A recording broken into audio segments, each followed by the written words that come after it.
In April of 1992, the body of a female baby was found in a trash bag in the Mississippi River. The part of the river where she was found is located in Moline, Illinois. Investigators had no idea who the parents are, and they named her Baby April and buried her in Riverside Cemetery. The case received a lot of attention, but despite this, there was not a lot that could be done. DNA from the baby was saved since investigators believed that it could be useful in the future. In 2014, they were able to create a DNA profile for the mom of baby April. The DNA technology just wasn't quite there yet to identify the woman. In January 2020, Moline police submitted the DNA profile to Parabon Nanolabs in Virginia. Parabon tracked relatives from baby April's lineage from 1784 and worked it back to the present day. This provided new leads in the case, and it allowed detectives to identify 47-year-old Angela Sipke as a suspect. Angela lives in Ohio now, but used to live in Illinois in 1992 when baby April was found. Angela was arrested in December 2020. Investigators noted as she was not surprised.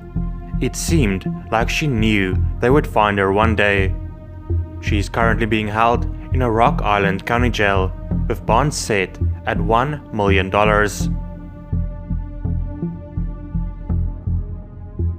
In 2010, 24-year-old Unique Harris lived in Southeast Washington.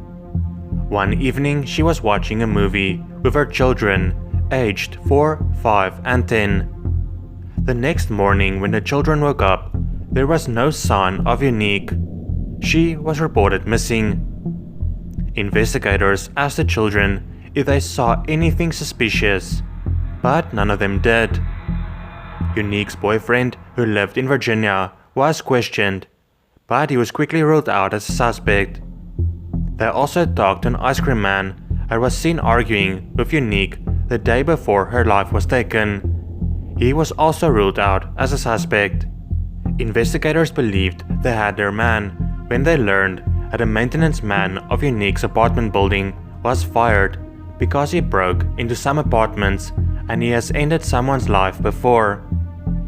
There was nothing concrete connecting him to the crime, however, and he had to be ruled out as a suspect as well.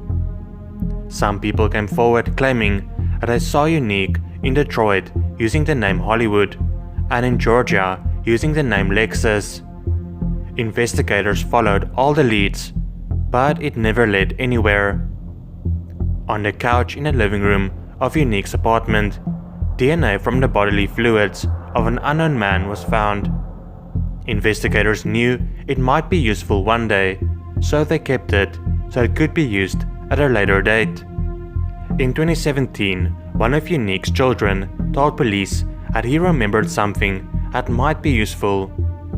He told them that he got out of bed in the middle of the night and saw a man in their living room who he called Iceberg.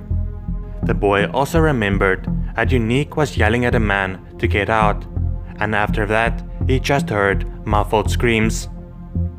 After some more questioning, investigators found that Iceberg is the nickname of Isaac Moy. Investigators had Isaac's DNA in their database because in 2016 he was arrested and went to prison for assault. The DNA that was found at the crime scene of the unknown man was compared to the DNA of Isaac, and it was a match. In 2020, an informant that was locked up with Isaac came forward and told investigators what Isaac had told him. Apparently, Isaac told him about a missing girl, and at one point he said that the police will never find him because he did it the right way, so they will never figure it out.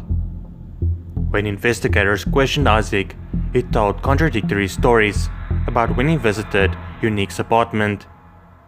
Isaac was wearing a GPS tracker at the time of her disappearance. The data shows that he was at her apartment complex the night of October 9th when she disappeared, and he only left the next morning. Investigators believe that he took her life in her apartment and then carried her body out to his car. Isaac, who was released from prison in November 2020 for his other crime, is now going back to prison thanks to the investigators and DNA technology. Unique's mom, Valencia Harris, is especially happy, and she posted on Facebook that you should never give up fighting for your loved ones.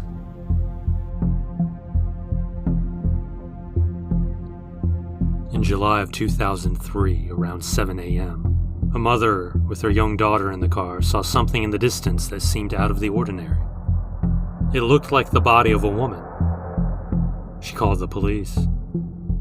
They confirmed that it was a young woman's body that had been dumped on a country road not far from Slaton, Texas. The woman was quickly identified as 21-year-old Cynthia Palacio. She had a 2-year-old daughter at the time her life was taken. Cynthia was assaulted. Investigators were able to collect DNA belonging to the perpetrator from her body. They entered it into the CODIS database, but no matches could be made. The next lead in the case would come just a year later, in 2004.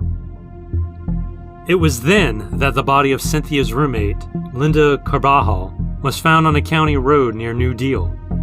DNA collected from her body belonged to the culprit, proving that the same person took the lives of both Cynthia and Linda.